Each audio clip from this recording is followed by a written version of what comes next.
Readability and legibility are important when designing literally anything, not just software. It means having text that is readable and distinguishable from the background and using fonts that are legible, and it is the number one priority when designing any software that uses text. This is what makes or breaks software, because if the user has a hard time reading basic information, then they are more likely to stop using your software and less likely to recommend it to others. Using standard fonts that are clear and neat is very important, and so is using adequate line spacing depending on font size and screen size. Contrast, however, might be the most important technique to use when it comes to readability and legibility.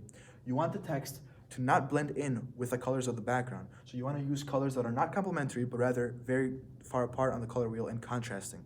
This will make it easier to read. So green on red is a good example, and black on white is another good example.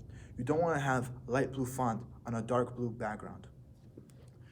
Correct application of readability and legibility reduces cognitive fatigue and load, since users won't have to strain their eyes to read something. It also makes software more accessible to people with reading disabilities or diminished vision. Well-organized and readable text also increases user comprehension and helps users understand the content more effectively. And especially for error messages, we want it to be readable and legible so that the users know exactly what's wrong and know how to correct it. A good example of this in application is any news article online. They have to use basic fonts like Arial and good line spacing and organization in order to make their article easier to read and maximize user view time. This is a very important principle to keep in mind when you're designing your own software, because you want the users to be able to read and understand what is going on.